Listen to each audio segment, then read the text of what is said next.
स्वागत है दोस्तों आपके अपने YouTube चैनल डिफेंस स्टडी 3.0 पे सभी दोस्तों को जय हिंद वंदे मातरम। तो दोस्तों हम आप लोगों के लिए बीएसएफ ट्रेड्समैन, सीएसएफ फायरमैन और बीएसएफ हेड कांस्टेबल के लिए टॉप 10 प्रश्न सप्ताह में 1 और 2 बार बनाते रहते हैं जो आपके एग्ज़ाम में पूछे गए हैं। मतलब पिछले वर्ष जो भी क्वेश्चन पूछे गए हैं, तो आज हम आप लोगों के लिए भारतीय इतिहास के टॉप 10 प्रश्न लेकर आए हैं जो आपके एग्ज़ाम में पूछे गए हैं। यदि आप डिफेंस के कोई भी क्षेत्र में तैयारी करते हैं, चाहे किसी भी एग्ज़ाम की तैयारी करते हैं, तो 100% आपके एग्ज़ाम में ये टॉप 10 प्रश्न पूछे जाएंगे। तो इस टॉप 10 प्रश्न को आप लोगों को रट लेना है। तो चलिए दोस्तों, सबसे पहले देखेंगे पहला प्रश्न और फटाफट आप लोग कमेंट कीजिए।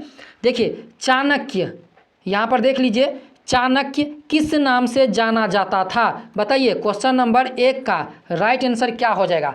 फास्ट। हम आप लोगों को 10 मिनट में 10 क्वेश्चन कराएंगे डिफेंस डिजिटल ब्रेकिंग में। तो चलिए दोस्तों, क्वेश्चन नंबर 1 का राइट आंसर क्या हो जाएगा? चाणक्य किस नाम से जाना जाता था? तो देखिए दोस्तों, क्वेश्चन नंबर 1 का राइट आंसर हो जाएगा, क्या हो जाएगा? ऑप्शन नंबर सी, क्या हो जाएगा? कौटिल्य। क्या हो जाएगा? कौटिल्य। याद रखिए दोस्तों, चाणक्य का जो दूसरा नाम था, उपनाम था, वह कौटिल्य था। चलिए, भारतीय इतिहास से टॉप 10 प्रश्न है। चलिए, अर्थशास्त्र की रचना किसने की थी? बताइए। क्वेश्चन नंबर 2 का राइट आंसर क्या हो जाएगा? अर्थशास्त्र की रचना किसने की थी? देखिए दोस्तों, ये एसएससी सीपीओ, एसएससी जीडी और डिफेंस के सभी एग्जामों में पूछा गया प्रश्न है कि अर्थशास्त्र की रचना किसने की थी। देखिए दोस्तों, क्वेश्चन नंबर 2 का राइट आंसर हो जाएगा, क्या हो जाएगा? कौटिल्य ने। किसने? कौटिल्य ने। और कौटिल्य कौन था दोस्तों? तो चाणक्य। मतलब अर्थशास्त्र की रचना किसने की थी? तो चाणक्य ने। अब देखिए, अर्थशास्त्र की रचना चाणक्य, कौटिल्य के द्वारा, विष्णुगुप्त द्वारा की गई थी। अर्थशास्त्र एक राजनीति विज्ञान की पुस्तक है। अर्थशास्त्र जो है वह एक राजनीतिक की विज्ञान की पुस्तक है। इसमें प्रशासन तथा राजनीतिक सिद्धांतों के बारे में बताया गया है। किसमें? तो अर्थशास्त्र में। चलिए नेक्स्ट प्रश्न देखते हैं। निम्न में कौन सा मौर्य वंश से संबंधित नहीं है? फटाफट कमेंट करके बताइए। क्वेश्चन नंबर 3 का दोस्तों केवल 10 प्रश्न है डिफेंस डिजिटल ब्रेकिंग में।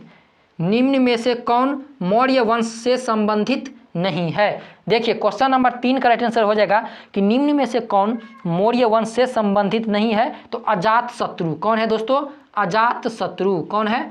अजात शत्रु। ये मौर्य वंश से संबंधित नहीं है। अब देखिए, अजात शत्रु मौर्य वंश का नहीं है बल्कि हर्यक वंश से संबंधित है। तो अजात शत्रु किससे संबंधित है? तो हर्यक वंश से। याद रखिए, इन्होंने अपने पिता बिंबिसार की हत्या करके सत्ता हासिल की थी, इसीलिए इसे पितुहंता भी कहा जाता है। यदि आप लोगों के एग्जाम में पूछा जाए कि पितुहंता किसे कहा जाता है? अजात शत्रु को। अजात शत्रु को पिता को हत्या करने वाला कहा जाता है, जिसे पितुहंता कहते हैं। चलिए नेक्स्ट प्रश्न है, यूनानियों को भारत से बाहर किसने निकाला था? बताइए दोस्तों इसी प्रकार के यदि आप लोगों को टॉप 10 प्रश्न सभी सब्जेक्ट में चाहिए तो आप लोग नीचे कमेंट कीजिए। डिफेंस डिजिटल ब्रेकिंग के थ्रू हम आप लोगों को 10 प्रश्न ऐसे ही कराते रहेंगे।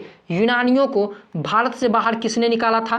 क्वेश्चन नंबर यहाँ पर राइट आंसर क्या हो जाएगा? यूनानियों को भारत से बाहर किसने निकाला था? तो चंद्रगुप्त मौर्य ने। किसने निकाला था दोस्तों?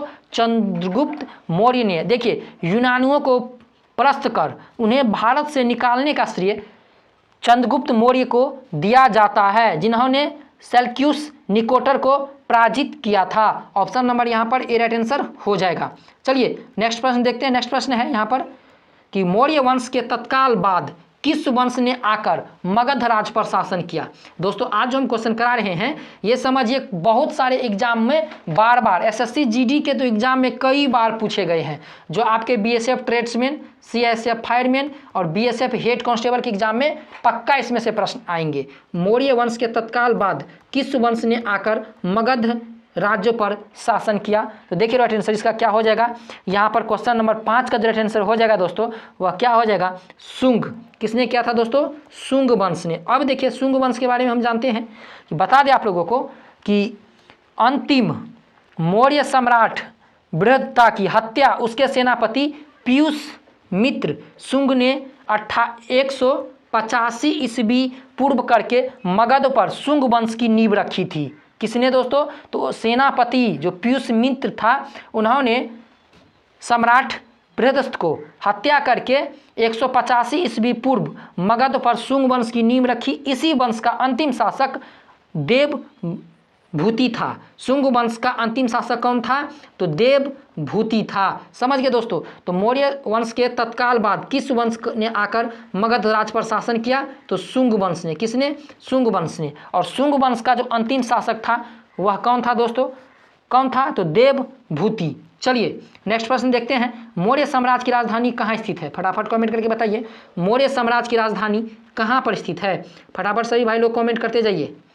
10 मिनट में 10 क्वेश्चन कराएंगे। चलिए, मौर्य साम्राज्य की राजधानी कहाँ पर स्थित है दोस्तों? राइट आंसर इसका हो जाएगा, क्या हो जाएगा? पाटलिपुत्र। क्या हो जाएगा?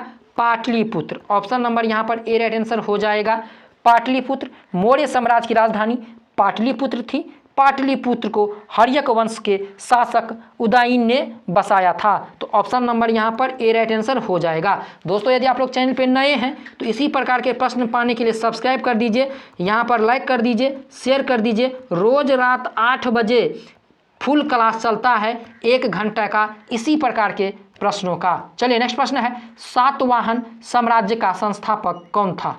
फटाफट कमेंट करके बताइए, सातवाहन साम्राज्य का संस्थापक कौन था? देखिए दोस्तों, सातवाहन साम्राज्य का संस्थापक कौन था? राइट आंसर हो जाएगा सिमुक। कौन था? सिमुक। अब सिमुक के बारे में जानते हैं। सातवाहन का संस्थापक सिमुक ने की थी। सातवाहन वंश को अंध्र जातीय तथा अंध्रभूत्य कहा गया है। इस वंश के महान शासक गौतमी पुत्र शर्तकर्णी था। चलिए, और सातवाहनों की राजधानी कहाँ थी? गोदावरी के तट पर प्रतिष्ठान था सातवाहनों की राजधानी। चलिए नेक्स्ट प्रश्न है कि पहला ज्ञात गुप्त शासक कौन था? क्वेश्चन नंबर 8 का राइट आंसर क्या हो जाएगा बताइए? पहला ज्ञात गुप्त शासक कौन था? दोस्तों आप लोग चैनल को सब्सक्राइब भी करते जाइएगा और साथ में बेल आइकन बटन कॉल पे दबा क्लिक भी करते जाइएगा ताकि इस प्रकार के प्रश्न आप लोगों को मिलती रहे। चलिए, पहला ज्ञात गुप्त शासक कौन था? देखिए, बिना पैसा का न कोई कोर्स का फ्री में हम टॉप क्वेश्चन आपको करवाते हैं। चलिए, पहला ज्ञात गुप्त शासक कौन था? यहाँ पर राइट आंसर हो जाएगा श्रीगुप्त। कौन था दोस्तों? श्रीगुप्त। कौन था? श्रीगुप्त पहला गुप्त शासक था। देखिए, श्रीगुप्त का पहला गुप्त शासक माना जाता है, लेकिन गुप्त वंशावली में सबसे पहला शासक चंद्रगुप्त प्रथम मिलता है। कौन? चंद्रगुप्त प्रथम। ये भी हो सकता है और श्रीगुप्त भी हो सकता है, जिसका कार्यकाल 240 ईस्वी पूर्व से लेकर 280 ईस्वी तक था। श्रीगुप्त का गुप्त वंश का संस्थापक भी माना जाता है और श्रीगुप्त को पुनः ताम्रपत्र अधिराज के रूप में व्याख्या किया गया है। तो ऑप्शन नंबर यहाँ पर ए भी राइट आंसर होगा और बी भी राइट आंसर हो जाएगा। चलिए नेक्स्ट प्रश्न देखते हैं। नेक्स्ट प्रश्न है, कवि कालिदास किसके दरबार में रहते थे? बताइए दोस्तों, क्वेश्चन नंबर, कवि कालिदास किसके दरबार में रहते थे? क्वेश्चन नंबर 9 का राइट आंसर क्या हो जाएगा? देखिए दोस्तों, कवि कालिदास किसके दरबार में रहते थे? तो चंद्रगुप्त विक्रमादित्य के दरबार में। किसके? चंद्रगुप्त विक्रमादित्य के दरबार में। चलिए लास्ट क्वेश्चन है, गुप्त शासकों की सरकारी दरबारी भाषा क्या थी?